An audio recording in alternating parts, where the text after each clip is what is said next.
තුනුස් මහා ජනපද අතුරින් හඳුනාගතයකි ජනපදයක් ලෙසට කුසල් මහා ජනපදය හඳුන්වන්න පුළුවන්. ඒ අගනුවර ශ්‍රාවස්තිය හෙවත් සැවැත් නුවරයි. ගෞතම බුදුන් වහන්සේ 25 වසරක් වැඩ වාසය කරන ලැබුවේ සැවැත් නුවර තුල.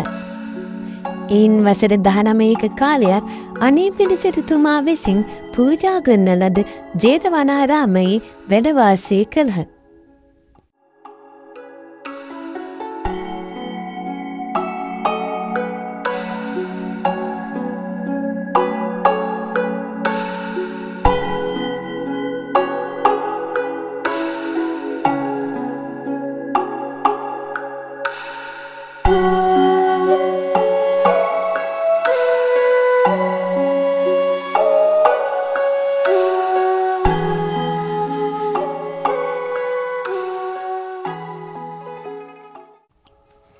පසේනන්දි කුසල් රජතුමාගේ ප්‍රධාන සිටුතුමා සුදන්ත නමින් හැඳින්වූ. ඔහු සැවැත් නුවරට වඩින බුදුරජාණන් වහන්සේ ප්‍රධාන ශ්‍රාවක මහා සංඝරත්නයට නිරතුරුවම දන් පැන් පිදුවා. තුගී මගේ අසරණ අයටත් දන්සල් දුන්න. මේ නිසා මේ සුදන්ත සිටුතුමා අනේපිඬු සිටුතුමා නමින් ප්‍රසිද්ධියට පත් වුණා.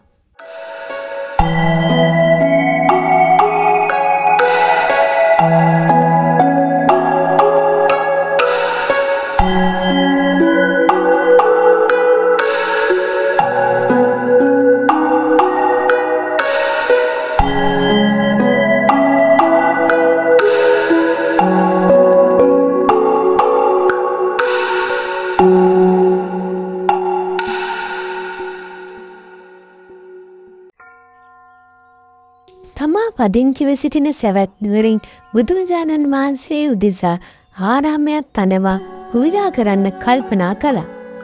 සැවැත් නුවරට නුදුරින් පිහිටි ජේතනම් කුමාරයෙකුට අයිති ඉතා ලස්සන උද්‍යානයක් තිබුණා. මේ උද්‍යානය කෙරෙහි අනේපිඬු සිටුතුමාට හිත ගියා. නමුත් ජේත කුමාරයා මේ උද්‍යානය විකුණන්න කැමති වුණේ නැහැ. කෙසේ නමුදු අවසානයේදී ජේත කුමාරයා හට මේ උද්‍යානය ඔහු වෙනුවෙන් ලබා දෙන්න සිදු වුණා. ජේත කුමාරයාගේ ඉල්ලීම් පරිදි ජේත කුමාරයාගේ වනයේ සැදූ මේ ආරාමය ජේතවනාරාමයේ නමින් හැඳින්වීමට කටයුතු කළා. අනේපිඬු සිටුතුමා විසින් ජේත කුමාරයාට එම භූමියේ අයිතිය වෙනුවෙන් 18 කෝටියක් පරිත්‍යාග කළ අතර තවත් 18 කෝටියක් වැයකට ජේතවනාරාමය ඉදි කරනු ලැබුවා.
අතීතයේදී සැවැත් නුවර පිළිබඳව තොරතුරු සටහන් කර තිබූ බොහෝ දෙනා අතර චීන ජාතික පාහියන් හා හියුන්සාන් හිමිවරුන්ට විශේෂ වූ වැදගත් තැනක් හිමි වෙනවා.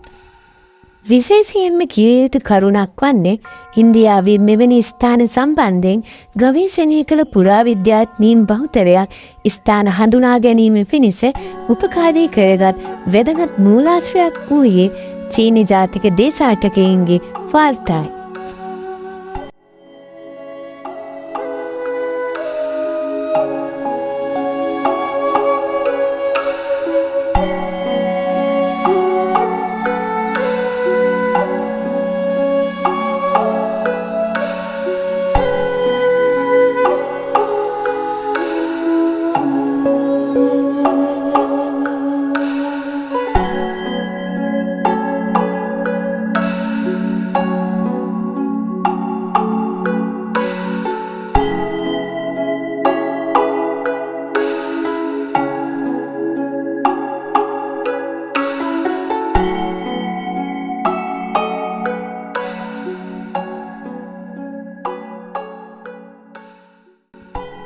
ආරාම කුටි ශාලා හැස්සින් ශාලා විම්පොකුන් සක්මන් මළුව වැනි සුවිශේෂී තැන් මේදී අපට දැක බලා ගන්න පුළුවන්.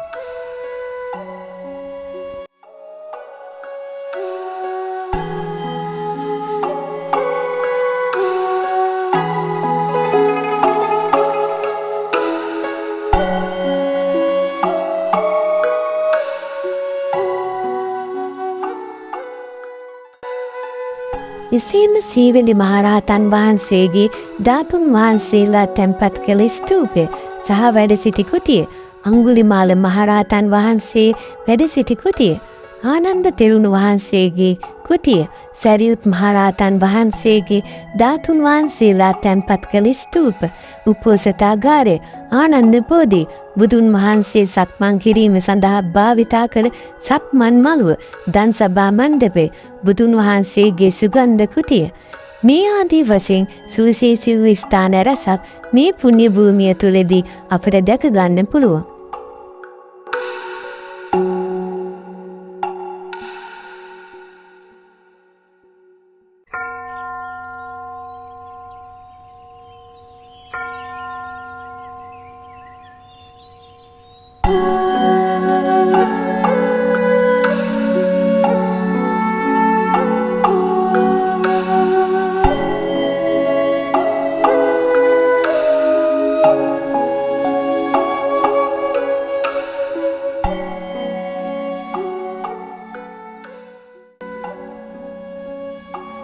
ඔබ මේ දකින්නේ එදා වැඩ සිටි රහතන් වහන්සේලාගේ ධාතුන් වහන්සේලා තැන්පත් කර ඉදිකරපු ස්තූපයි.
බුදුරජාණන් වහන්සේ සක්මන් කරපු සක්මන් මළුව මොන මළුවද?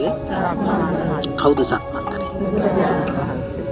හැබැයි මේක උඩ බුදුහාමුදුරුවෝ සක්මන් කරේ නෑ. මේ තියෙන්නේ බුදුහාරු සක්මන් කරපු මළුව වහලා දාලා බැඳපු බැම්ම. එහෙනම් බුදුරජාණන් වහන්සේ සක්මන් කරපු මළුව අද තියෙන්නේ මේ බැම්ම යට. ඉතින් බුදුන් වහන්සේ වස් කාල 19ක් සක්මන් කරපු මළුව අද වහලා ඒ කුඩින් බැම්මක් බැඳලා. ඒ වැඩේ කරේ කනිෂ්ක රජුරුවෝ. කවුද කරේ? බුදුන් වහන්සේ වසර 19ක් ධර්මයේ දේශනා කරනු ලැබුවේ මේ දන් සභා මණ්ඩපයේ සිටයි. බුදුන් වහන්සේ ධර්මයේ දේශනා කරන අතරතුරේදී පටාචාරාවන් බුදුන් වහන්සේ හමු වීමට පැමිණියේද මේ ස්ථානයේදී. පටාචාරාවන් මෙන්ම කිසාගෞතමී වැනි අසරණයින්ට සරණ වූයේද මේ දන් සභා මණ්ඩපයේදී. කිසා ගෞතමියන්සිය මියගිය පුත නුවන්න සොයාගෙන බුදුරජාණන් වහන්සේ සරණ සොයා පැමිණියේ ජේතවනාරාම පුණ්‍ය භූමියේ පිහිටා ඇති මේ දන් සභා මණ්ඩපය වෙතයි. විනය නීති වැඩි ප්‍රමාණයක් පනවා ඇත්තේද මේ ආරාම සේනාසනයේදී.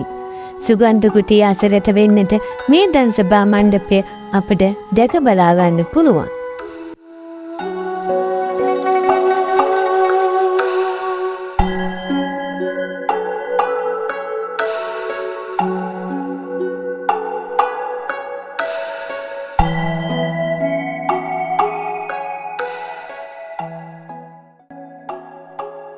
බුදුන් වහන්සේ වෙනුවෙන් පූජා කළ මේ මනරම් ආරාම සේනාසනයේ බුදුන් වහන්සේ හැට වැඩහිඳීම සඳහා සඳුන්නේයෙන් මාල් 7කින් යුත් සුගන්ධ කුටියක් නිර්මාණය කළා. ජේතවන පුණ්‍ය භූමියේ පිහිටි මේ උතුම් සඳුන් කුටිය ගන්ධ කුටිය නොහොත් සුගන්ධ කුටිය ලෙසෙන් හඳුන්වන ජේතවන පුණ්‍ය භූමියේ පිහිටි සුගන්ධ කුටියයි මේ ඔබ දකින්නේ. මහා මංගල සූත්‍රය, පරාභව සූත්‍රය, කරණීය මෙත්ත සූත්‍රය ආදී බොහෝ සූත්‍රයන් මෙහිදී දේශනා කරනු ලැබුවා.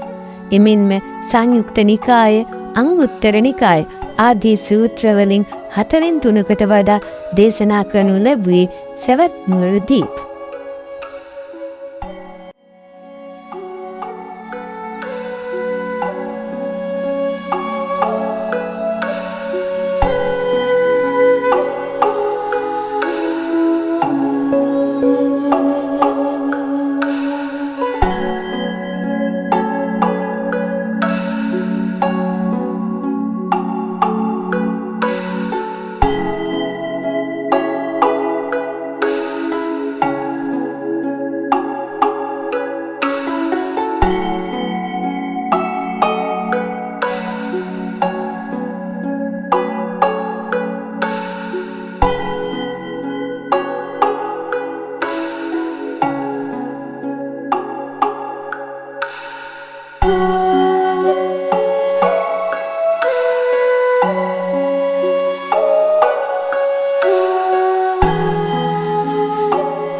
අවුරුදු 2600කට ආසන්න ඉතිහාසයක් ඇති පැරණිතම පූජනීයම බෝධීන් වහන්සේ ආනන්ද බෝධීන් වහන්සේ විදියට හඳුනා ගන්න පුළුවන්. ඉදා ගෞතම බුදුන් වහන්සේ මේ ජේතවන පුණ්‍ය භූමිය තුල වැඩ සිටින අවස්ථාවලදී ශ්‍රද්ධාවන්ත බෞද්ධ උපාසික උපාසිකාවන් භික්ෂු භික්ෂුණීන් වහන්සේලා බුදුන් වහන්සේ හට වන්දනාමාන කිරීම සඳහා මල් සුවඳ දුම් පූජා ද්‍රව්‍යයන් රැගෙන මේ පුණ්‍ය භූමිය වෙත පැමිණුණා. බුදුන් වහන්සේ ජේතවනාරාමයෙන් පිටතට වැඩම කර සිටියොත් ජීවමානව වැඩ සිටින බුදුන් වහන්සේ හට වන්දනාමාන කරන්නාසේ ඔවුන් සියලු දෙනාටම වැඳුම් පිදුම් කිරීම සඳහා අවස්ථාවක් සලසා දීමට අනාථ පිණ්ඩික සිටුතුමා ආනන්ද තෙරුණුවන්ගේ ඉල්ලීමක් කර සිටියා. අනාථ පිණ්ඩික සිටුතුමා ඉල්ලා සිටියේ සෑමදාම බුදුන් වහන්සේ මේ ජේතවන පුණ්‍ය භූමියේ වැඩ සිටින්නාසේ මිනිසුන්ට බොහොම ශ්‍රද්ධාවෙන් වන්දනාමාන කිරීම පිණිස පූජනීය වස්තුවක් මේ පුණ්‍ය භූමියේ ඉදිකළ යුතු බවයි. ඒ අනුව එදා බුදුන් වහන්සේ ආනන්ද හාමුදුරුවන්ව දැනුවත් කරමින් පෙන්වා දුන්නේ බුදුරජාණන් වහන්සේ බුද්ධත්වයට පත් වූ ඒ උතුම් ජයශ්‍රී මහ බෝධියේ බෝ අංකුරයක් ආනන්ද බෝධිය හැටියට මේ ජේතවන පුණ්‍ය භූමියේ රෝපණය කරන ලෙසයි. එවිට ශ්‍රද්ධාවන්ත පිරිසට සෑමදාම බුදුන් වහන්සේ මේ පුණ්‍ය භූමියේ වැඩ සිටින්නාසේ මේ බෝධීන් වහන්සේ දැක බලා වන්දනාමාන කරන්න අවස්ථාව ලැබෙන බව පෙන්වා දුන්නා. බුදුන් වහන්සේගේ අවසරය මත ආනන්ද මහරහතන් වහන්සේ මුගලන් මහරහතන් වහන්සේට දැනුම් දුන්නා. අනතුරුව මුගලන් මහරහතන් වහන්සේ ආසින් වැඩම කොට බුද්ධ ගයාවේ වජ්‍රාසන පිංබිමේ වැඩ සිටි බෝධීන් වහන්සේගේ බෝ අංකුරයක් ආසින්ම රැගෙන විත් මේ පුණ්‍ය භූමියේ රෝපණය කරනු ලැබුවා. එසේ දාරෝපණය කළ ආනන්ද බෝධීන් වහන්සේ තමයි මේ ඔබ දකින්නේ.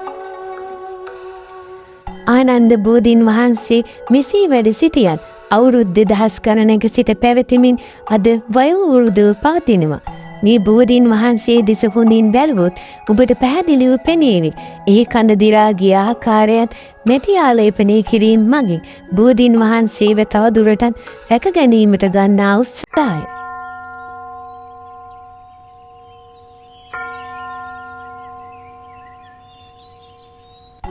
මෙතෙක් වේලා මාත් සමග රැඳී සිටි ඔබ සියලුම දෙනාට බොහොමත්ම ස්තුතියි. දැනුගත් නොදැක්තොරතුරු රැසක් අද ඔබ අසන්නට ඇති. දුර්ගේශ්වරිය සාංචිය වැනි මෙවැනි වූ ඉන්දියාවේ පීඨා ඇති වටිනා කියන සුවිශේෂ ස්ථාන ගැන විස්තර කරන වැදගත් වීඩියෝවන් ඉදිරියේදී රැගෙන ඒමට බලාපොරොත්තු වෙනවා. දැනටමත් ඔබ මගේ channel එක subscribe කරලා නැත්නම් ඉදිරියේදී දාන වීඩියෝස් බලන්න පහළ තියෙන subscribe button එකත් bell icon එකත් click කරලා තියන්න අමතක කරන්න එපා.